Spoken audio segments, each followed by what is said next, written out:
श्री गुरवे नमः। प्रश्नोपनिषद चौथा प्रश्न। यहाँ गार्ग ऋषि महाराज ब्रह्मर्षि पिप्पलाद से 5 प्रश्न पूछते हैं एक साथ, एक प्रश्न के रूप में।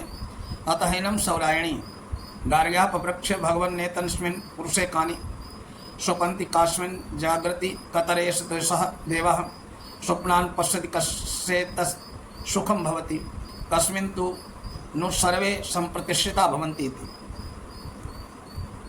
यहाँ गार्ग ऋषि मुनि ने कहा कि गाढ़ निद्रा के समय इस मनुष्य के शरीर में रहने वाले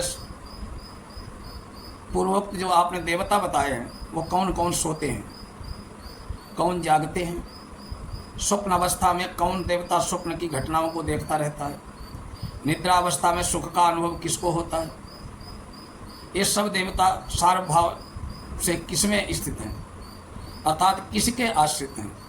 इस प्रकार के प्रश्न से गार्ग मुनि ने जीवात्मा और परमात्मा का पूरा पूरा तत्व पूछ लिया।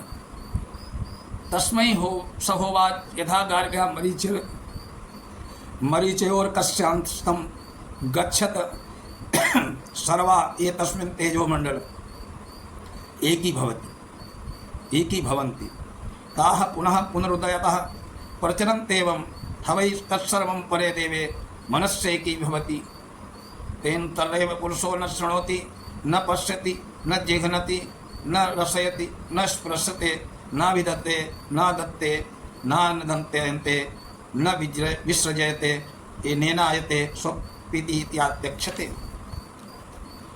इस मंत्र में महात्मा पिप्पलाद ने गर्गाचार्य जी के पहले प्रश्न का उत्तर दिया। हे गार्ग, जब सूर्य अस्त होता है उस समय उसकी सब ओर फैली हुई संपूर्ण किरणें जिस प्रकार उस तेज पुंज से मिलकर एक हो जाती है, ठीक उसी प्रकार गाढ़ निद्रा में तुम्हारे पूछे गए सब देवता अर्थात सब की सब इंद्रियां उस समय श्रेष्ठ जो मंद रूप देव है उसमें विलीन होकर तद्रूप हो जाती है।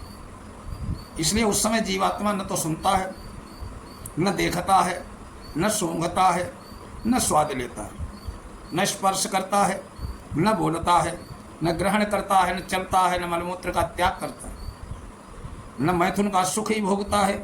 भाव यह है कि उस समय 10 इंद्रियों का कार्य सर्वथा बंद रहता है। केवल लोग कहते हैं कि उस समय पुरुष सो रहा है, उसके जगाने पर पुनः वे सब इंद्रियां मन से पृथक होकर अपना अपना कार्य आरंभ कर देती हैं।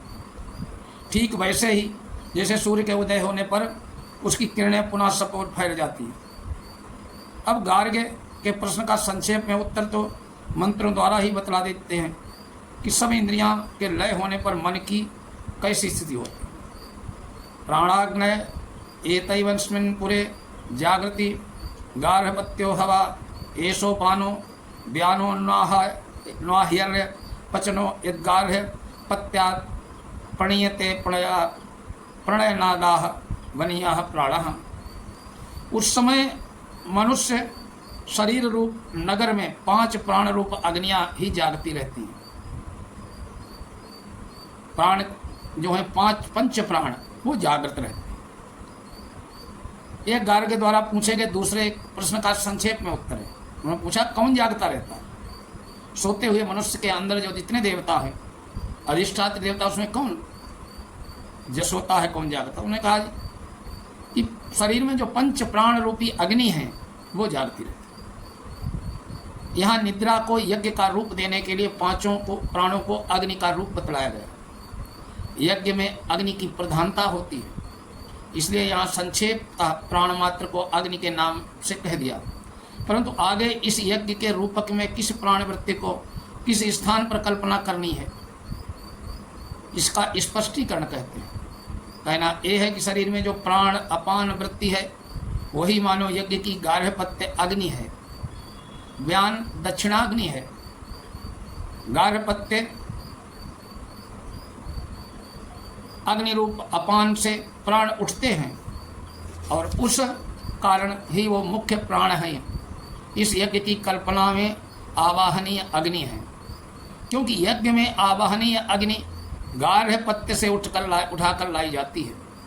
पहले तीसरे प्रश्न के प्रसंग में भी प्राण को अन्न रूप आहुति जिसमें हवन की जाती है, इस व्युत्पत्ति द्वारा आहवनीय अग्नि ही बतलाया।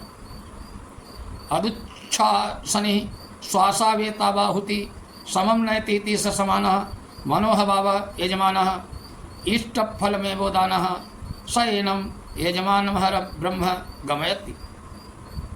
ये जो मुख्य प्राण का श्वास प्रश्वास के रूप में शरीर के बाहर निकलना और भीतर लौट जाना है, वही मानो इस यज्ञ में आहुतियाँ पड़ती हैं। इन आहुतियों द्वारा जो शरीर के पोषक तत्व शरीर में प्रवेश कराए जाते हैं, वे ही हवि हैं। उस हवि को समस्त शरीर में आवश्यकता अनुसार समभाव से पहुंचाने का कार्य वायु का है, इसलिए उसे समान कहते हैं। वही इस रूपक में मानो होता अर्थात हवन करने वाला ऋतिक भी है।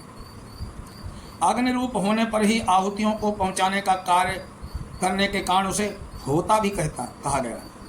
पहले बताया हुआ मन ही मानो यजमान है और उदान वायु ही मानो यजमान का अभीष्ट फल है, क्योंकि जिस प्रकार अग्निहोत्र करने वाले यजमान को उसका अभीष्ट फल उसे अपनी ओर आकर्षित करके कर्म फल भुगताने के लिए कर्मानुसार स्वर्ग आदि लोकों में ले जाता है, उसी प्रकार ये उदान वायु मन को प्रतिदिन निद्रा के समय उसके कर्म फल के भोग स्वरूप ब्रह्मलोक में परमात्मा के निवास स्थान रूप हृदय गुहा में ले जाता है। वहाँ इस मन के द्वारा जीवात्मा निद्रा जनित विश्राम स्वरूप सुख का अनुभव करता है, क्योंकि जीवात्मा का निवास स्थान भी वही है। ये बात छठे मंत्र में भी कही है। यहाँ ब्रह्म गवयति से बात नहीं समझनी चाहिए कि निद्रा जनित सुख ब्रह्म प्राप्ति के सुख की किसी भी अंश से समानता कर सकता है, क्योंकि यह तो तामस सुख है और परब्रह्म परमेश्वर की प्राप्ति का सुख तीनों गुणों से अतीत है। अब तीसरे प्रश्न का उत्तर महर्षि पिप्पलाद बताते हैं कि अत्रैष देवा स्वप्ने महिमामनुभवति दृष्टमनुपश्यति श्रुतं श्रुतमेवार्थमनुशृणोति देशं दिगंतरैश्च प्रत्यनुभूतं पुनः पुनः प्रत्यनुभवति दृष्टं च श्रुतं च अनुभूतं च सच्चा सर्वं पश्यति। गार्ग मुनि ने कहा कि ये जो तीसरा प्रश्न किया था कि कौन देवता स्वप्नों को देखता, इसका उत्तर महर्षि पिप्पलाद इस प्रकार देते हैं कि इस स्वप्न में अवस्था में जीवात्मा ही मन और सूक्ष्म इंद्रियों द्वारा अपनी विभूति का अनुभव करता है। इसका पहले जहाँ कहीं भी जो कुछ बार बार देखा सुना अनुभव किया हुआ है, उसी को स्वप्न में बार बार देखता सुनता और अनुभव करता है। परंतु ये नियम नहीं है कि जागृत अवस्था में उसने जिस ढंग से जिस जगह जो घटना देखी सुनी अनुभव की है, उसका प्रकार से स्वप्न में भी अनुभव करता है। अपितु स्वप्न में जागृति की किसी घटना का कोई अंश किसी दूसरी घटना के किसी अंश के साथ मिलकर एक नए रूप में उसके सामने अनुभव में आता है। अतः कहा जाता है कि स्वप्न काल में ये देखे और ये न देखे हुए को देखना, सुने न सुने हुए को सुनना, अनुभव किए और अनुभव न किए हुए का भी अनुभव करना है। जो वस्तु वास्तव में है उसे और जो नहीं है उसे भी स्वप्न में देख लेता है। इस प्रकार स्वप्न में विचित्र ढंग से सब घटनाओं का बार बार अनुभव करता रहता है, स्वयं ही सब कुछ बनकर देखता है। उस समय जीवात्मा के अतिरिक्त कोई दूसरी वस्तु नहीं रहती। आज का ये प्रसंग जीवात्मा और परमात्मा का यहीं तक। कल फिर मिलेंगे अगले प्रसंग के साथ। तब तक के लिए नमस्कार।